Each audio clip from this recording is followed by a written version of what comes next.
In our previous Real Estate 101 video, we talked about the steps to acquiring your first rental property. But what good is a rental property if you don't have a tenant? In this video, we're going to go through the steps that we take to find the perfect tenant. Stay tuned so you can see how you can do it too. Hi guys, I'm Tahseen. And I'm John. Welcome to Millennial E.I.R.E, where we give you guys practical tips on reaching financial independence and early retirement. And if you guys have been enjoying our content, we ask you guys to please smash that like button so the YouTube algorithm knows to share this video with even more people. And if you want to know when we drop a new video, hit that subscribe button so you get a notification every single time. So before we get started with the steps, it's something I want to talk to you guys about. I know there's a lot of people out there that's excited about rental property investing, but they may have a few reservations because they've heard these horror stories about having horrible tenants, and the tenants move in and they can't pay rent, and they don't pay rent, they mess up the place, they put holes in your wall, they burn down your house, and then you lose all your investment money. Well, that's the purpose of this video. We've experienced putting these steps together and finding great tenants, and we've seen other people do the same, so you don't have to worry about those issues as much. But if you don't want to deal with this on your own, you can hire either a property management company or a realtor to help you find your tenants. But there is going to be a hefty fee with this.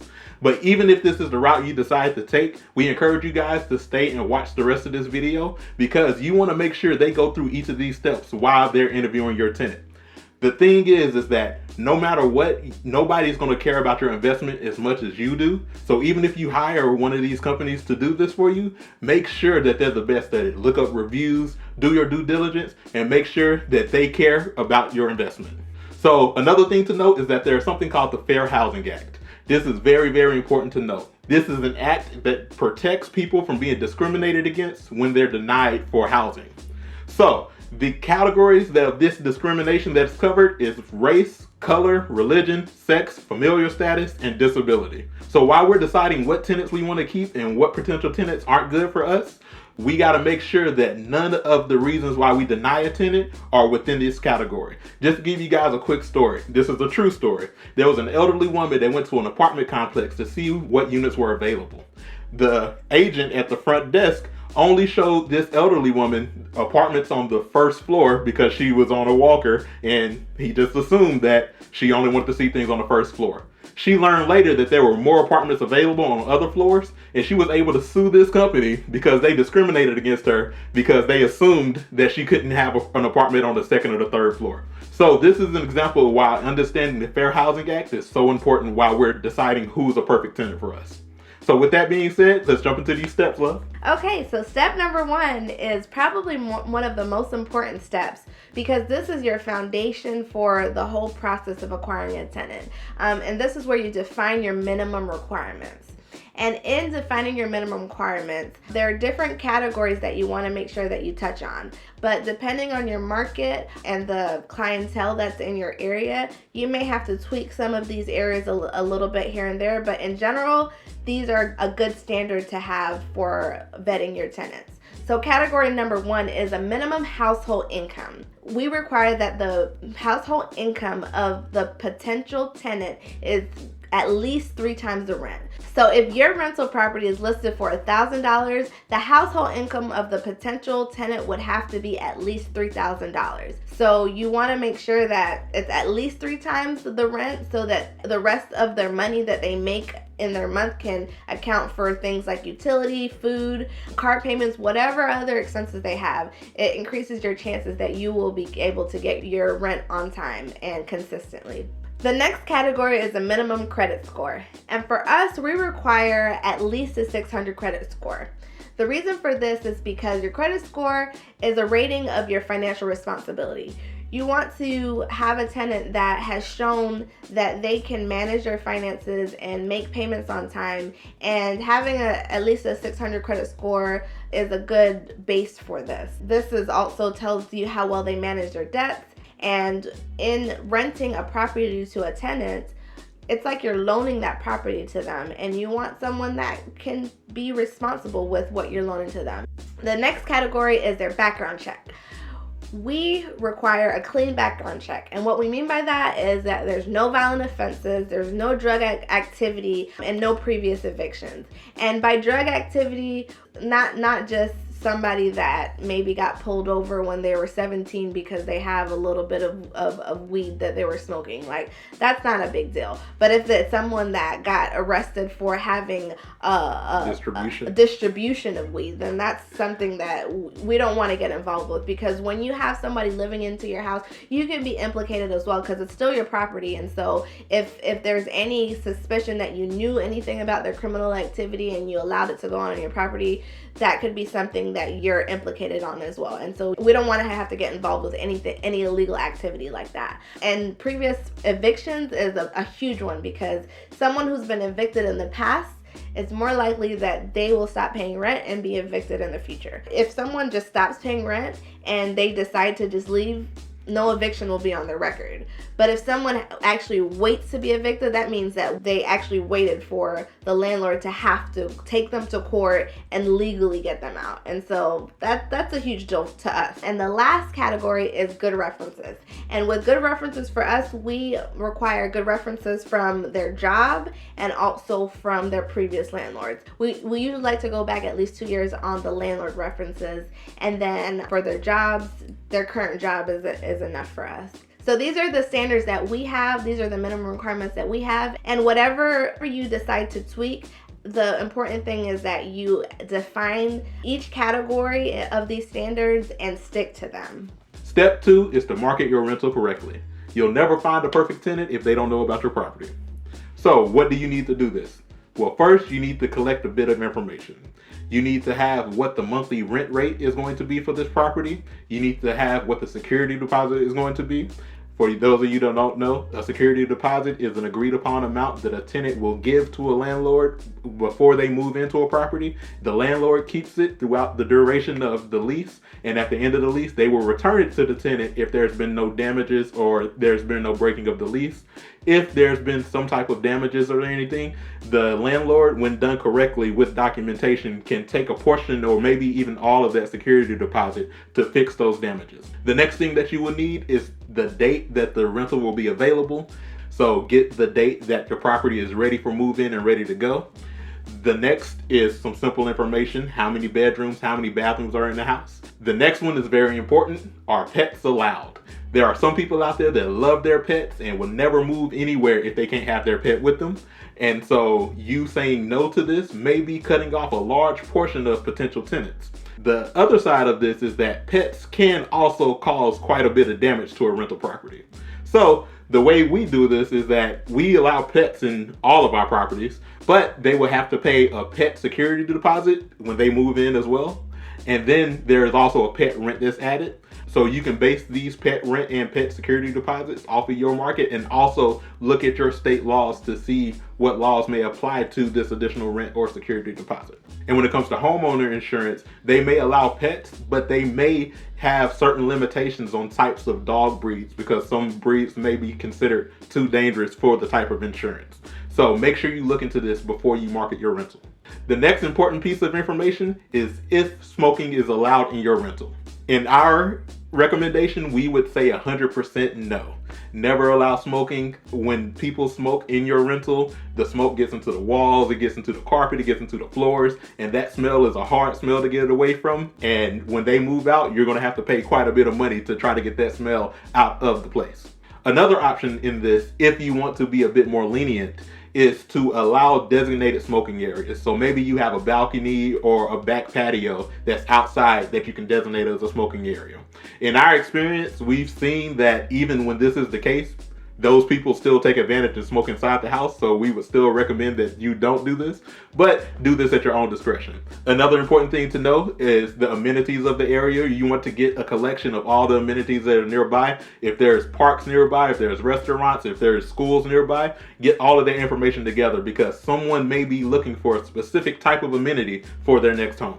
Then after this, you want to put together a vivid description of everything that's great about this property. You want this description to be so great that even if somebody read only this description, they would want to live in this place. So in our case, we actually have a friend that's an amazing writer. We reach out to her, we give her all of this information. She puts together this beautiful story about our properties, and it works out really well for us so far. So if you're not a writer yourself, reach out to a friend that is eloquent with words. And then finally, after you've compiled all of this information, you want to get 10 plus good pictures of your rental property and also a high quality video.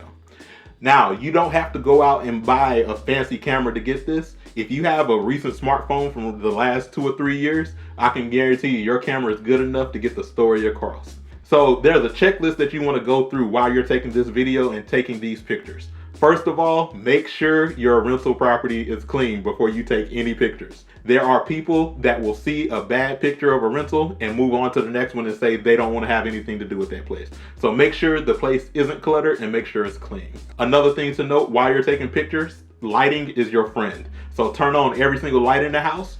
Open the blinds, preferably take the pictures during the day so you can have natural sunlight coming through, and make sure all the pictures are bright and that you can see every angle without many shadows.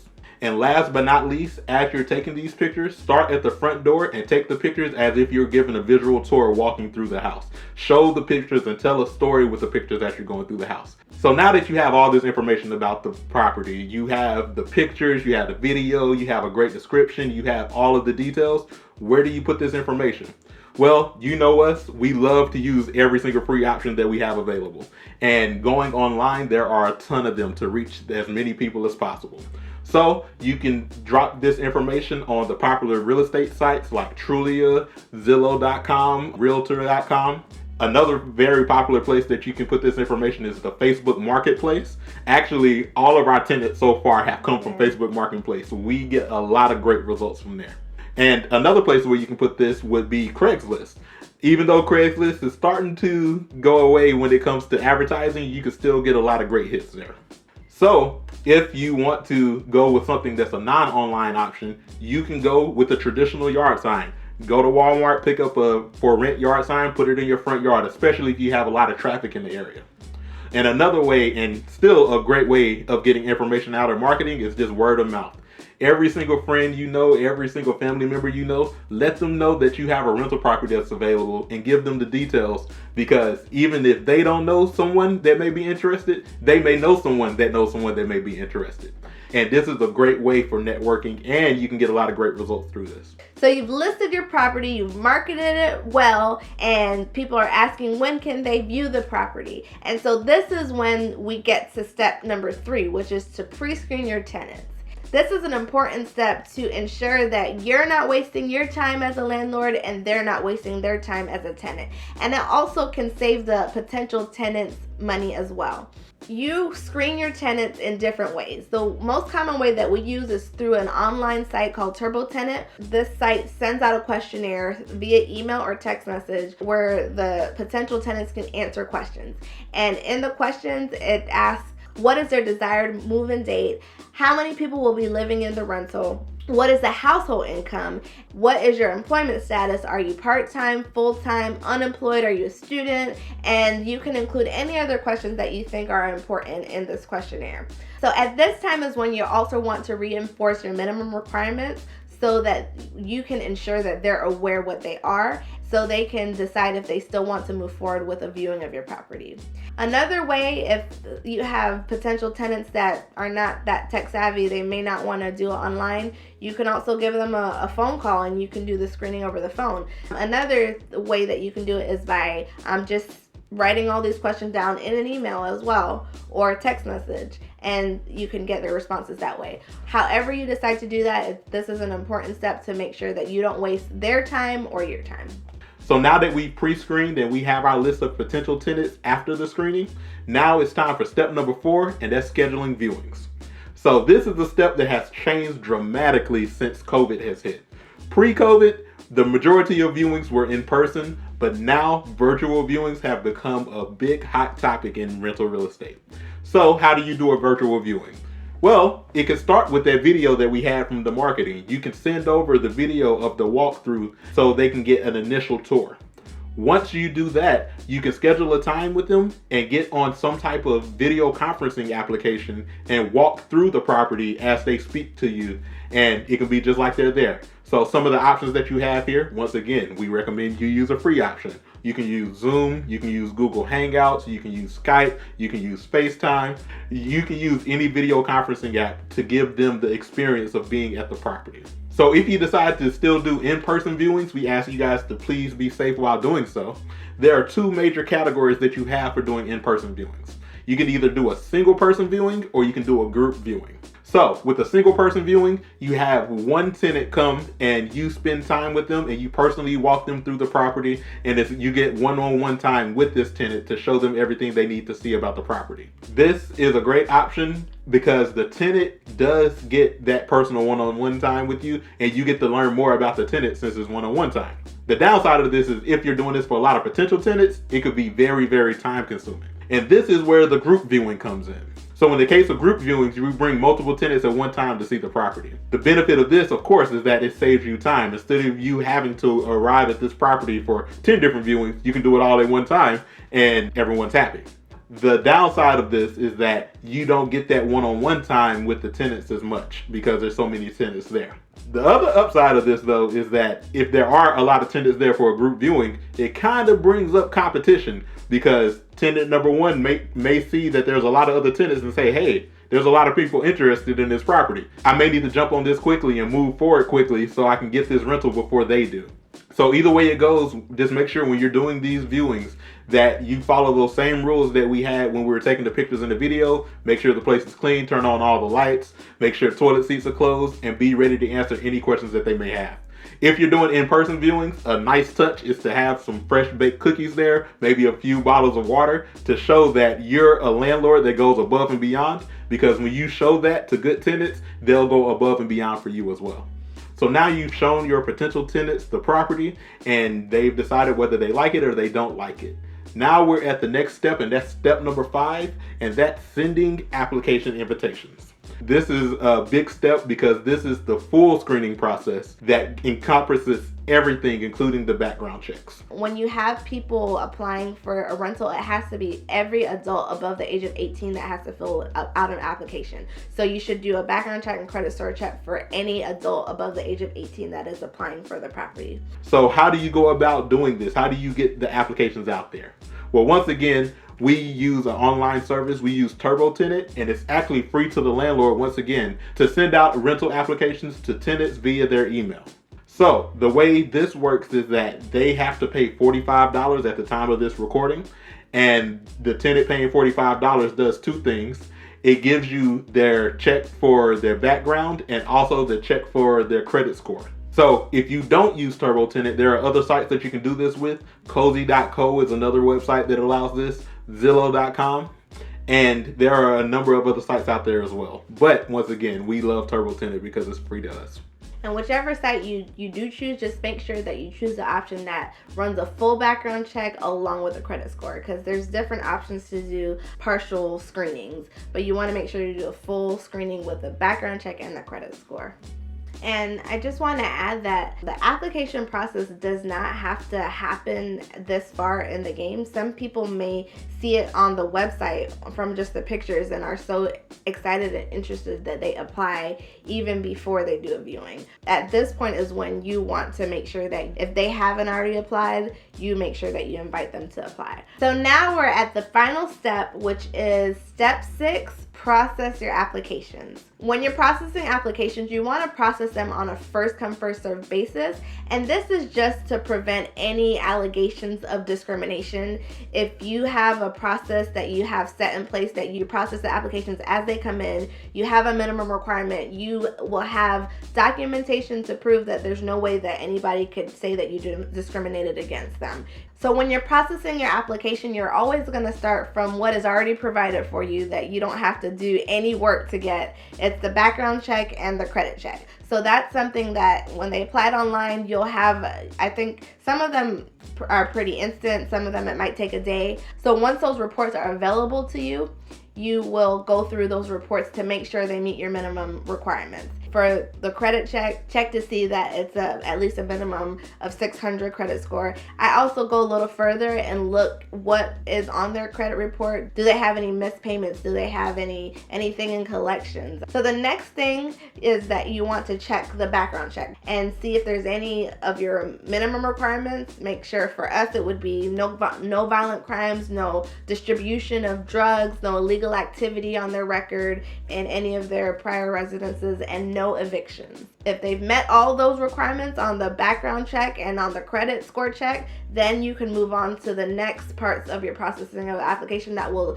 require more time for you. So now after you've done these 2 steps, you also want to verify the proof of income. They should have provided you pay stubs, at least 2 of their last pay stubs, to verify that they actually make how much they say they make, and also their W-2 from the previous year. And this is to verify that they can afford your rental. And if you remember from step 1, our minimum requirements are at least 3 times the rent. And this would be the W-2s and the pay stubs for all the adults in the property that are applying. So now that you've done all of that, now you want to move on to your reference check. So you want to actually call the previous landlords that have been provided, and we recommend at least the last 2 years. And you want to call them and ask them, were they a good tenant? Did they pay their rent on time? Did you have to hold their security deposit? Were there any damages? These are all important questions to ask the previous landlord so that you can get an idea of what kind of tenant they have been in the past. That can give you an indication of how good of a tenant they'll be for you now. Their job references, you want to actually call their job to verify that they actually do work where they say they work, and you'll see their pay stubs to verify the information with who you called and the information on the pay stub. You can say, hey, I have their pay stub here. It says they get paid this amount. I just want to verify that's correct. And they usually will have no problem verifying that with you.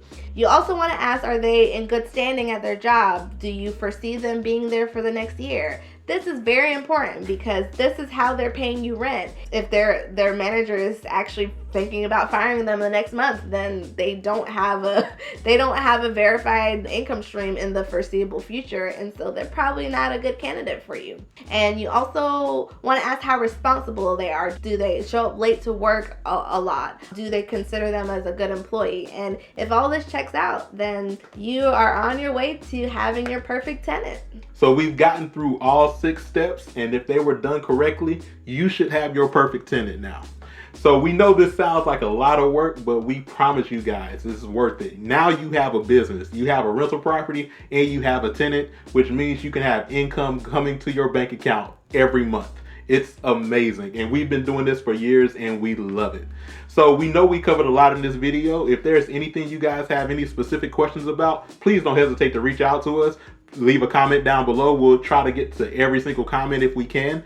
And you can also reach out to us at our email address shown here somewhere. So if you guys enjoyed this video, please hit that like button for us so we can share this information to even more people here on YouTube. And if you want to know every time we drop a new video, please hit the subscribe button and the notification bell so you can be notified.